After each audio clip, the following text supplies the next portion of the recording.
Le texto est arrivé alors que j'aidais des clientes dans ma boutique, je te quitte et je déménage à Miami avec ma petite amie de 20 ans. J'ai déjà vidé notre compte joint. Ah. Mes mains n'ont pas tremblé en le lisant. Ma voix n'a pas vacillé pendant que j'aidais Madame Peterson à choisir une écharpe. Le seul signe que mon mari depuis 12 ans venait de pulvériser notre mariage par texto était un léger resserrement autour de mes yeux. J'ai attendu que Madame Peterson parte, son achat emballé dans notre papier argenté signature, avant de taper ma réponse, bonne chance. Je m'appelle Claire, et à 38 ans, je viens de recevoir l'adieu le plus cruel de l'histoire. Mais alors que Marc se vantait probablement de sa grande sortie, m'imaginant en larmes à cause de sa trahison, je fermais calmement ma boutique pour la journée. Les signes étaient là depuis des mois, les nuits tardives au travail qui ne correspondaient jamais à ses bulletins de paie, les changements soudains de mots de passe sur son téléphone, la façon dont il avait commencé à aller à la salle de sport religieusement, à acheter de nouveaux vêtements, à essayer de retrouver sa jeunesse. Il y a 3 mois, j'avais trouvé un reçu pour un dîner pour 2 dans un restaurant cher, un soir où il avait prétendu travailler tard. Le soir même, j'avais ouvert un compte bancaire séparé dans une autre banque. Une semaine plus tard, lorsqu'il a mentionné vouloir combiner nos comptes pour simplifier les choses, j'avais accepté joyeusement tout en déplaçant mes économies personnelles sur le nouveau compte. Le compte joint qu'il venait de vider? Il contenait juste assez pour ne pas éveiller ses soupçons environ 2 mois de dépôt régulier. Le reste était bien à l'abri, ainsi que des relevés détaillés de chaque transaction suspecte qu'il avait effectuée au cours de l'année écoulée. Mon téléphone a de nouveau vibré. Ne te donne pas la peine de supplier. Mélissa et moi partons demain. Je ferai envoyer mes affaires plus tard. Mélissa. La nouvelle réceptionniste de son bureau. Je l'avais rencontrée à la fête de Noël de l'entreprise, je l'avais vue rire trop fort aux blagues de Marc, j'avais remarqué comment elle lui touchait le bras quand elle pensait que personne ne regardait. Elle était assez jeune pour être sa fille, assez naïve pour se croire spéciale. Je n'ai pas répondu à son texto. Au lieu de cela, j'ai appelé mon avocate, celle que j'avais consultée il y a 2 mois en trouvant les frais d'hôtel sur notre relevé de carte de crédit. C'est le moment, ai-je dit simplement. Il vient de passer à l'acte. Les papiers sont prêts, a-t-elle répondu. Je les déposerai dès demain matin. Voulez-vous que je le fasse signifier à Miami? Pas de précipitation. Laissez-le d'abord croire qu'il a gagné. Un autre texto de Marc, je sais que ça doit être dur pour toi. Tu ne rajeunis pas, après tout. Au moins, tu as ta petite boutique pour t'occuper. Ma petite boutique. La boutique à succès que j'avais créée de toutes pièces. Celle qui générait plus de revenus que son poste de cadre intermédiaire. Celle dont j'avais soigneusement gardé les bénéfices séparés de nos finances communes. J'ai souri, en pensant aux lettres recommandées qu'il accueillerait à Miami. Laissez-le savourer son moment de triomphe. J'ai passé cette soirée dans notre maison, ma maison, puisque je l'avais héritée de ma grand-mère et que je l'avais gardée à mon nom malgré les suggestions répétées de Marc pour l'ajouter à l'acte de propriété. Un autre instinct heureux qui s'était avéré payant. En organisant les documents dont mon avocate aurait besoin, j'ai trouvé notre album de mariage. Marc avait l'air si différent à l'époque, avant que sa crise de la quarantaine ne le transforme en une caricature de ce qu'il était. Ces derniers temps, il portait des chemises trop serrées pour son ventre qui s'empâtait, essayait trop fort de se connecter avec les jeunes de 20 ans de son bureau, utilisait un argot qui sonnait ridicule venant d'un homme de 45 ans. Mon téléphone n'arrêtait pas de vibrer avec ses textos, chacun plus condescendant que le précédent, je planifie ça depuis des mois. Mélissa me comprend d'une manière que tu n'as jamais pu. Tu t'en sortiras. Peut-être que tu trouveras quelqu'un de plus de ton âge. J'ai déjà prévenu ma famille. Ils sont d'accord que nous nous sommes éloignés. Ce n'est la faute de personne, vraiment. J'ai fait une capture d'écran de chaque message, les ajoutant à mon dossier de preuves. Laissez-le s'enfoncer davantage. Mon avocate adorerait son aveu désinvolte de préméditation, son annonce joyeuse sur le vidage de notre compte. Le dernier texto a attiré mon attention, au fait, j'ai utilisé la carte commune pour réserver nos vols et notre hôtel. Considère ça comme mon cadeau d'adieu. Mort de rire. Parfait. J'ai appelé la société de cartes de crédit. Madame Harrison à l'appareil. Je dois signaler des transactions frauduleuses et annuler une carte immédiatement. Bien sûr, madame. Pouvez-vous identifier les transactions? 2 billets en première classe pour Miami réservés aujourd'hui. Des frais d'hôtel au Royal Palm. Et je devrais retirer mon mari en tant qu'utilisateur autorisé. Avez-vous une preuve de la fraude? Des messages textes de mon mari admettant qu'il a utilisé notre carte commune pour réserver un voyage avec sa petite amie après avoir vidé notre compte bancaire. Je serais heureuse de vous les transférer. Le ton professionnel de la représentante ne pouvait cacher sa satisfaction alors qu'elle annulait les frais. Marc et Mélissa arriveraient à l'aéroport demain pour découvrir que leur billet était invalidé, leur réservation d'hôtel annulée. Mon téléphone a de nouveau vibré. Ne t'inquiète pas pour la maison. Je te laisserai y rester jusqu'à ce que tu trouves quelque chose de plus petit. J'ai vraiment ri à celui-là. Pensait-il vraiment avoir un droit sur la maison de ma grand-mère? Son ego était-il devenu si grand qu'il avait oublié à qui appartenait l'acte de propriété? Une autre vibration. Et je sais que la boutique compte beaucoup pour toi. Nous pouvons nous arranger pour un paiement équitable pour ta moitié. Ma moitié? De mon entreprise. Que j'avais bâti moi-même, financé moi-même, fait grandir moi-même pendant qu'il se plaignait de mes longues heures et l'appelait mon passe-temps. Je me suis versé un verre de vin le bon, que je gardais pour une occasion spéciale. Celle-ci en était une. Demain, Marc apprendrait de dures vérités sur le droit de la propriété et les biens séparés. Mais ce soir, je profiterai du calme et planifierai mon prochain chapitre. Le matin a apporté une rafale de textos de plus en plus furieux de Marc. Qu'est-ce que tu as fait à notre carte de crédit? La compagnie aérienne n'honore pas nos billets. L'hôtel a annulé notre réservation. Réponds-moi. J'ai mis mon téléphone en mode silencieux et je suis allé à ma boutique. Le vendredi était toujours notre journée la plus chargée, et j'avais une nouvelle livraison de sacs à main de créateurs à déballer. La vie continue, même quand votre mari s'enfuit avec une réceptionniste assez jeune pour être sa fille. Vers midi, sa mère a appelé. Claire, ma chérie, Marc nous a tout raconté. Sur la façon dont tu as été autoritaire, comment tu l'as poussé à bout. Il dit que tu es vindicative maintenant, que tu causes des problèmes avec ses projets de voyage. Je l'ai mise sur haut-parleur pendant que j'arrangeais une vitrine. A-t-il mentionné avoir vidé notre compte joint et facturé des billets pour lui et sa petite amie sur notre carte de crédit? Silence. Puis, eh bien, il a dit que tu ne lui avais pas laissé le choix. Que tu avais été froide et distante. Barbara, j'ai ces textos. Voulez-vous que je vous les lise? Celui où il se vante d'avoir pris notre argent? Ou peut-être celui où il se moque de mon âge? Une autre pause. Il a semblé un peu cruel. Je lui ai dit que ce texto était inapproprié. J'apprécie l'appel, Barbara. Je vous ai toujours apprécié, mais je pense qu'il vaut mieux que nous mettions fin à cette conversation maintenant. Mon avocate m'a conseillé un contact minimal avec la famille de Marc pendant la procédure. Une procédure? Déjà? Au revoir, Barbara. En fin d'après-midi, la sœur de Marc, Amanda, répandait des ragots familiaux par l'intermédiaire d'amis communs. Apparemment, Marc et Mélissa étaient coincés dans un motel bon marché près de l'aéroport, leur rêve de Miami temporairement déraillé. Il avait essayé d'utiliser ses cartes de crédit personnelles, mais celle-ci était au maximum depuis des mois, un autre signal d'alarme que j'avais remarqué. Mon avocate a appelé avec une mise à jour. L'audience d'urgence est prévue pour lundi. Étant donné son aveu d'avoir vidé le compte joint et la fraude documentée à la carte de crédit, nous sommes en position de force pour geler tous les actifs restants.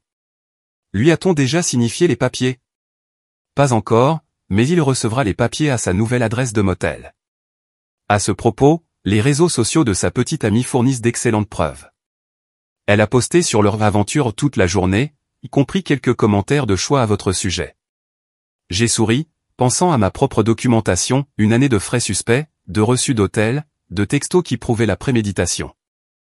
Marc avait été si concentré sur sa grande évasion qu'il n'avait jamais envisagé que je puisse être en train de regarder, d'attendre, de me préparer. Mon téléphone a vibré avec un autre texto, tu te crois si intelligente, mais j'ai fait des copies de tous les dossiers financiers de la boutique. La moitié de cette affaire m'appartient. J'ai transféré le texto à mon avocate, l'ajoutant au dossier croissant des erreurs de Marc. Laissez-le apprendre à la dure ce que sont les biens séparés et la propriété d'une entreprise. Parfois, la meilleure vengeance est simplement d'être préparé. L'audience d'urgence du lundi a été tout ce que j'aurais pu espérer. Marc s'est présenté dans sa nouvelle garde-robe de jeune, un jean de marque trop serré pour son âge, un blazer qui criait et crise de la quarantaine. Mélissa attendait dehors, sa jeunesse douloureusement évidente sous l'éclairage cru du palais de justice.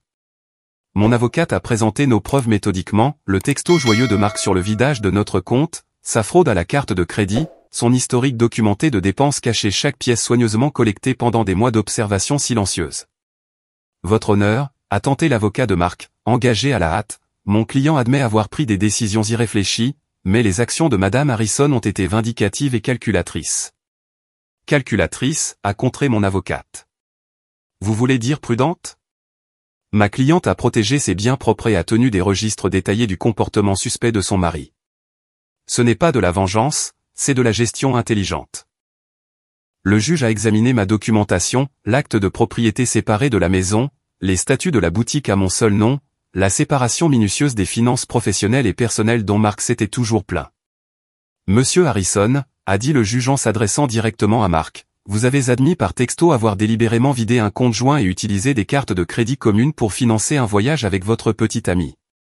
Le niez-vous? Marc s'est agité, mal à l'aise. J'essayais juste de faire une rupture nette. En commettant une fraude financière, le juge a haussé un sourcil. Et maintenant vous revendiquez des droits sur des biens dont la documentation montre qu'ils sont clairement séparés des actifs matrimoniaux? L'entreprise a grandi pendant notre mariage, a de nouveau tenté l'avocat de Marc. Mon client a droit. L'entreprise a été créée avant le mariage, a interrompu mon avocate, et Madame Harrison a maintenu une séparation stricte des finances professionnelles et personnelles tout au long. Nous avons la documentation de chaque centime investi et gagné. J'ai regardé le visage de Marc alors que la réalité commençait à s'imposer. Il pensait que ce serait facile, vider nos comptes, s'enfuir avec sa petite amie, peut-être réclamer la moitié de mon entreprise dans le divorce. Il n'avait jamais pris la peine de comprendre mon insistance à garder les choses séparées, s'était moqué de ma comptabilité minutieuse en la qualifiant d'obsessionnelle. La Cour trouve des preuves suffisantes de mauvaise conduite financière, a annoncé le juge. Tous les actifs communs sont gelés en attendant la dissolution finale. Monsieur Harrison est condamné à restituer tous les fonds retirés des comptes joints dans les 24 heures. Mais cet argent a disparu, a protesté Marc. Nous l'avons dépensé pour. Alors je vous suggère de trouver un moyen de le remplacer, l'a interrompu le juge. Et monsieur Harrison, la Cour voit d'un très mauvais œil l'utilisation de cartes de crédit communes pour financer des aventures avec des maîtresses. À l'extérieur du palais de justice, j'ai entendu Mélissa interroger Marc sur leur projet à Miami. Sa réponse s'est perdue dans le bruit de mes talons claquant avec assurance sur le sol en marbre, en direction de l'entreprise qu'il n'avait jamais comprise ni respectée. Les semaines suivantes ont apporté une série de démarches de plus en plus désespérées de la part de Marc. Il a essayé de prétendre que la boutique avait été son idée. Il s'est souvenu avoir investi de l'argent à ses débuts. Il a même suggéré qu'il avait été mon partenaire commercial depuis le début, des affirmations rapidement démenties par mes dossiers méticuleux. Il devient désespéré, a observé mon avocate. Les réseaux sociaux de sa petite amie montrent qu'ils vivent maintenant dans son studio. Apparemment, vivre avec le salaire d'une réceptionniste n'est pas tout à fait l'évasion glamour qu'il avait imaginée. La famille de Marc a commencé à me contacter, leur ton nettement différent de leurs accusations initiales. Nous n'avions aucune idée, a admis sa sœur, Amanda. Il nous a dit que tu avais été froide, autoritaire, qu'il devait s'échapper. Mais ensuite, nous avons vu ses textos, la façon dont il se vantait d'avoir pris ton argent. Ce n'est pas le frère que je pensais connaître. Sa mère a de nouveau appelé, cette fois en larmes. Les choses qu'il a dites sur ton âge, sur le fait de te remplacer par quelqu'un de plus jeune. Je l'ai mieux élevé que ça. Je le pensais, en tout cas. J'ai laissé leurs appels aller sur la messagerie vocale. Leur soutien aurait pu signifier quelque chose il y a des semaines, mais maintenant, cela ressemblait au rat quittant un navire en perdition. La boutique a prospéré, ironiquement stimulée par les ragots locaux sur ma situation. Les femmes ont commencé à venir spécifiquement pour montrer leur soutien, repartant souvent avec bien plus que ce qu'elles avaient prévu d'acheter. Mon ex a essayé quelque chose de similaire, a confié une cliente en achetant un sac à main de créateur. Il pensait qu'il prendrait tout dans le divorce. Les hommes comme ça ne s'attendent jamais à ce que nous soyons plus intelligentes qu'eux. Mon téléphone vibrait encore occasionnellement avec des textos de Marc, son ton oscillant entre la colère et la manipulation, tu as tout gâché. Je n'ai jamais voulu te faire de mal. Tu regretteras d'être si vindicative. Ne pouvons-nous pas trouver un arrangement? Cette affaire ne serait rien sans mon soutien. J'ai transféré chaque message à mon avocate sans répondre. Laissez-le s'enfoncer davantage. Par le bouche à oreille, j'ai appris que Mélissa avait des doutes. Apparemment, partager son studio avec un homme d'âge moyen qui ne pouvait pas se payer son propre logement n'était pas l'aventure romantique qu'elle avait imaginée. La différence d'âge qui avait semblé excitante lors de rencontres secrètes à l'hôtel semblait différente à la dure lumière de la réalité. Elle a posté hier sur les relations toxiques et apprendre de ses erreurs, a mentionné mon avocate lors d'un appel de mise à jour, et a retiré son statut de relation ce matin. J'ai presque eu pitié de Marc. Presque. Mais ensuite, je me suis souvenu de son après m'avoir dit qu'il avait vidé notre compte, de la cruauté désinvolte de ses commentaires sur mon âge, de la façon dont il avait supposé que je serais impuissante sans lui. Au lieu de la pitié, j'ai ressenti autre chose, de la fierté. Fierté de ma prévoyance, de ma force tranquille, de ma capacité à me protéger pendant qu'il me sous-estimait. L'audience finale du divorce a brossé un tableau très différent du triomphe imaginé par Marc. Son attitude arrogante avait disparu, remplacée par une panique à peine dissimulée. Mélissa était visiblement absente. Elle était passée à un collègue de son âge, selon les ragots du bureau. Marc s'était présenté dans ses vieux vêtements, la garde-robe de créateur apparemment rendue pour aider à rembourser le compte joint qu'il avait vidé. Son avocat avait l'air fatigué, probablement d'avoir essayé de trouver des failles dans ma séparation documentée des actifs. Votre honneur, a tenté une dernière fois l'avocat de Marc, malgré la documentation sur les biens propres, mon client a contribué à la croissance de l'entreprise de sa femme par un soutien moral et... Un soutien moral, a interrompu mon avocate. Comme ces textos dénigrant l'entreprise de Madame Harrison comme une petite boutique? Ou ces publications sur les réseaux sociaux l'appelant son passe-temps? Le juge en avait clairement assez vu. Le règlement final reflétait ma planification minutieuse, j'ai gardé ma maison, mon entreprise et mes biens propres. Marc a obtenu ses biens personnels et sa voiture, qui valait moins que ce qu'il devait dessus. Tu m'as détruit, a-t-il sifflé en quittant le palais de justice. Je vais devoir retourner vivre chez mes parents. Non, Marc. Tu t'es détruit toi-même. Je me suis juste assuré que tu ne pourrais pas me détruire moi aussi. Sa mère attendait dehors, prête à le conduire chez elle sa nouvelle maison à 45 ans. L'ironie de sa situation n'a échappé à personne. L'homme qui s'était moqué de mon âge vivait maintenant dans sa chambre d'enfant pendant que je continuais à diriger mon entreprise prospère. Tu avais tout prévu depuis le début, a-t-il accusé. Tu savais que ça arriverait. Non. J'ai juste fait attention. Et contrairement à toi, j'ai compris l'importance de tenir de bons dossiers. Sa mère s'est interposée entre nous. Ça suffit, Marc. Tu t'es déjà assez ridiculisé. Alors qu'il s'éloignait, je l'ai entendu commencer à le sermonner. Honnêtement, à quoi pensais-tu? Une jeune de 20 ans? Vider des comptes bancaires? Envoyer ces horribles textos?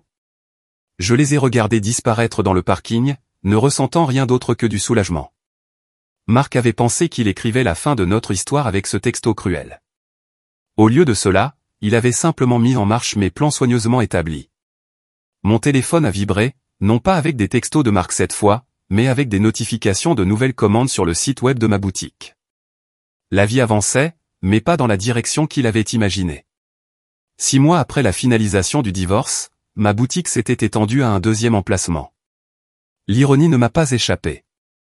Pendant que Marc luttait pour reconstruire sa vie, la petite boutique qu'il avait méprisée prospérait. J'avais embauché 3 nouveaux employés et lancé une boutique en ligne qui gagnait en popularité à l'échelle nationale. Des nouvelles de la situation de Marc me parvenaient par l'intermédiaire de connaissances communes. Il avait essayé les applications de rencontres mais avait découvert que les femmes de son âge n'étaient pas intéressées par un homme d'âge mûr vivant chez ses parents. Les femmes plus jeunes, ayant entendu parler de son histoire par les ragots du bureau, l'évitaient. Mélissa avait apparemment averti ses amis à son sujet, partageant des captures d'écran de ses tentatives désespérées pour la reconquérir après son départ. Sa carrière en a également souffert. Le service des ressources humaines de l'entreprise avait ouvert une enquête sur sa relation avec une subordonnée, ce qui avait abouti à un blâme formel. La promotion qui l'attendait est allée à quelqu'un d'autre, quelqu'un qui n'avait pas d'antécédents de relations inappropriées avec le personnel de la réception. Il a essayé de prétendre à une discrimination fondée sur l'âge, m'a dit Amanda lors d'une visite inattendue à la boutique. Il a dit qu'on le punissait pour être sorti avec quelqu'un de plus jeune. Les RH ont simplement ajouté cette plainte à son dossier. J'ai été surprise de voir sa sœur dans mon magasin, mais sa présence en disait long sur la façon dont Marc avait complètement aliéné sa propre famille. Je sais que nous ne t'avons pas soutenu au début, a-t-elle admis en passant ses doigts sur une écharpe en soie. Il jouait si bien la victime. Mais en regardant comment il a géré tout ça, comment il a agi après. J'ai honte que nous l'ayons jamais cru. Mon avocate me tenait au courant des tentatives continues de Marc pour contester le règlement du divorce. Chaque requête était rejetée, sa demande de distribution inéquitable rejetée sur la base des preuves de ses propres actions. Il a même essayé de soutenir que son texto sur le vidage du compte était juste une blague, m'a-t-elle dit en riant. Le juge a demandé si A rendait le vol moins illégal. Le succès de la boutique a apporté une validation inattendue. Les magazines d'affaires locaux voulaient présenter mon histoire, non pas comme une femme bafouée mais comme une femme d'affaires avisée qui avait protégé ses intérêts. De jeunes entrepreneurs me demandaient des conseils sur la séparation des finances professionnelles et personnelles. La meilleure protection est la préparation, ai-je dit à une jeune femme qui me rappelait Mélissa. Et faites toujours confiance à votre instinct. La mère de Marc appelait de temps en temps, généralement après qu'il ait fait quelque chose de particulièrement autodestructeur. Il avait essayé les jeux de hasard en ligne, espérant une solution rapide à ses problèmes financiers. Il s'était impliqué dans une pyramide de Ponzi qui promettait des rendements rapides. Chaque tentative de retrouver son ancien style de vie ne faisait que l'enfoncer davantage dans les ennuis. Je ne sais pas où nous nous sommes trompés avec lui, a-t-elle soupiré lors d'un appel. Son père et moi lui avons proposé de l'aider à se remettre sur pied s'il assumait simplement la responsabilité de ses actes. Mais il continue de blâmer tout le monde, toi, Mélissa, son entreprise, le juge. J'écoutais poliment mais je gardais mes distances. Leurs drames familiaux n'étaient plus mon problème. Ma vie avait avancé, remplie de projets pour un 3e emplacement de boutique et une possible expansion dans les accessoires de luxe. Le seul rappel de l'impact de Marc sur ma vie était une capture d'écran encadrée accrochée dans mon bureau, son dernier texto avant que je ne bloque son numéro. Amuse-toi bien avec ta petite boutique. Au moins, ça t'occupera dans ta vieillesse. En dessous se trouvait mon dernier prix d'entreprise, la preuve que parfois la meilleure vengeance est simplement de réussir par ses propres moyens. 1 an après le divorce, j'ai organisé une grande ouverture pour mon 3e emplacement de boutique. L'événement a attiré les médias locaux, et l'histoire qu'il voulait raconter n'était pas celle de mon mariage raté, c'était celle d'une femme d'affaires prospère qui développait sa marque. La trahison de Marc était devenue une simple note de bas de page dans mon histoire de succès. Pendant l'événement, Mélissa est entrée de manière inattendue. Elle avait l'air plus jeune que jamais, ou peut-être que je me sentais simplement beaucoup plus forte. Elle s'est agitée, mal à l'aise, serrant son sac à main comme un bouclier. « Je vous dois des excuses », a-t-elle dit doucement. J'ai cru tout ce qu'il m'a dit sur le fait que vous étiez froide, autoritaire, que vous ne souteniez pas ses rêves. Puis je l'ai vu essayer les mêmes tactiques de manipulation sur moi quand les choses sont devenues difficiles. J'ai continué à arranger un présentoir de lunettes de soleil de créateur. Ce n'était pas ses rêves, Mélissa. C'était des échappatoires. Il y a une différence. Je le sais maintenant, a-t-elle fait une pause, puis a ajouté, il a essayé d'emménager quand vous avez gelé les comptes. Il pensait que mon studio serait temporaire. Après 2 semaines où il se plaignait de la taille de mon placard et suggérait que je prenne un prêt pour un endroit plus grand, j'ai compris ce que vous vouliez dire sur la différence entre les rêves et les échappatoires. J'ai vraiment ri à cela. Laissez-moi deviner, il avait de grands projets mais aucun moyen de les financer? Exactement. Tout allait s'arranger une fois que ses investissements auraient payé, une fois qu'il aurait eu cette promotion, une fois que sa crypto-monnaie aurait certainement augmenté de valeur. Elle a secoué la tête. Je sors avec quelqu'un de mon âge maintenant. Nous avons des prêts étudiants et un petit appartement, mais au moins nous construisons quelque chose de réel. Après son départ, mon assistante gérante a murmuré, c'était la petite amie. Non, ai-je répondu. C'était juste une autre femme qui a appris la même leçon que moi. En parlant de leçon, j'ai fait un geste vers un jeune couple qui examinait nos sacs à main de créateurs, parlons de votre idée d'élargir notre ligne d'accessoires. La boutique était devenue plus qu'une simple entreprise, c'était un symbole d'indépendance, de résilience, du pouvoir de la préparation. De jeunes entrepreneurs me demandaient souvent conseil, et je soulignais toujours l'importance de protéger leurs actifs. La mère de Marc a appelé une dernière fois, non pas pour discuter de Marc mais pour me remercier. Vous avez enseigné à notre famille une leçon importante, a-t-elle dit, sur le fait de cautionner un mauvais comportement, de trouver des excuses à la cruauté. Marc vit toujours à la maison, blâmant toujours tout le monde pour ses problèmes. Mais nous ne le défendons plus. C'est votre héritage pour notre famille, nous montrer la différence entre soutenir quelqu'un et le conforter dans ses travers. J'ai pensé à cet héritage en examinant les plans d'un 4e emplacement. Marc avait eu l'intention de me rabaisser, de m'échanger contre un modèle plus jeune et de prendre la moitié de tout ce que j'avais construit.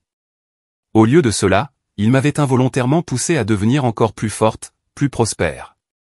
Mon téléphone a vibré avec un texto de mon avocate, Marc a déposé une autre requête pour revoir le règlement. Le juge l'a rejeté immédiatement et l'a condamné à payer les frais de justice. J'ai pensé que ça vous plairait.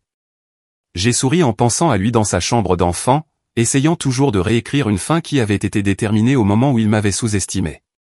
Parfois, la meilleure vengeance n'est pas de rendre la pareille, c'est de s'améliorer. 2 ans après le texto cruel de Marc, j'ai reçu une invitation à prendre la parole lors d'une conférence sur l'entrepreneuriat féminin. Le sujet n'était pas le divorce ou la trahison, il s'agissait de construire et de protéger une entreprise prospère. Mon histoire était passée d'un récit édifiant à une source d'inspiration. Pendant la session de questions-réponses, une femme a posé une question sur la séparation des finances professionnelles et personnelles.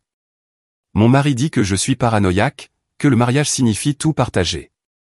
Mon ex-mari disait la même chose, ai-je répondu, jusqu'à ce qu'il essaie de réclamer la moitié de mon entreprise dans notre divorce. Faites confiance à votre instinct. La protection n'est pas de la paranoïa. La chaîne de boutiques s'était étendue à 5 emplacements, chacun plus prospère que le précédent. La petite boutique que Marc avait raillée employait maintenant 30 personnes et avait été présentée dans plusieurs magazines nationaux. Par l'intermédiaire d'amis communs, j'ai appris que Marc avait finalement quitté la maison de ses parents pour un petit appartement au-dessus d'un garage. Il avait dû accepter un emploi moins bien rémunéré après que son ancienne entreprise ait réduit ses effectifs, éliminant son poste lors d'une restructuration. Son profil de rencontre le décrivait toujours comme jeune de cœur, bien que sa photo de profil soit clairement datée. Mélissa, ironiquement, était devenue une cliente régulière de ma boutique d'origine. Elle avait obtenu son diplôme en commerce et avait lancé sa propre société de conseil en médias sociaux. Vous m'avez inspiré, m'a-t-elle dit une fois, en montrant comment une femme peut construire quelque chose de durable au lieu de tomber dans le piège de promesses vides. J'ai gardé le texto cruel de Marc encadré dans mon bureau, non pas comme un rappel de la douleur mais comme une preuve du chemin que j'avais parcouru. En dessous était accroché un panneau qui disait « Le succès est la meilleure vengeance ». Lors de la célébration du 5e anniversaire de ma boutique d'origine, je me tenais devant mes employés et mes clients fidèles. L'espace avait été transformé d'une simple petite boutique en le magasin phare d'un empire commercial florissant. La mère de Marc était présente, bien que je ne lui ai pas envoyé d'invitation. Elle a attendu que la foule se disperse pour s'approcher de moi. « J'ai vu Marc hier », a-t-elle dit en lissant sa robe de créateur qu'elle avait achetée dans mon magasin. Il parlait de ses jours de gloire, de la vie qu'il aurait pu avoir. Il ne comprend toujours pas qu'il n'a pas tout perdu dans le divorce. Il a tout jeté par la fenêtre. J'ai pensé à ce texto, à sa cruauté désinvolte, à sa supposition que je m'effondrerais sans lui. Comment il s'attendait à ce que je supplie, que je craque, pour lui donner raison sur mon désespoir. Au lieu de cela, j'avais construit quelque chose de plus fort qu'avant. Chaque nouvel emplacement de boutique était un témoignage de ce que les femmes pouvaient accomplir lorsqu'elles cessaient d'atténuer leur lumière pour des hommes peu sur d'eux. La jeune vendeuse que j'avais embauchée le mois dernier, nommée Mélissa par coïncidence, est venue me poser une question sur le nouveau système d'inventaire que j'avais mis en place. En expliquant le processus, j'ai aperçu mon reflet dans la vitrine du magasin. J'ai vu ce que Marc n'avait pas réussi à voir il y a 5 ans, non pas une femme qui vieillissait, mais une femme qui devenait plus sage, plus forte, plus prospère.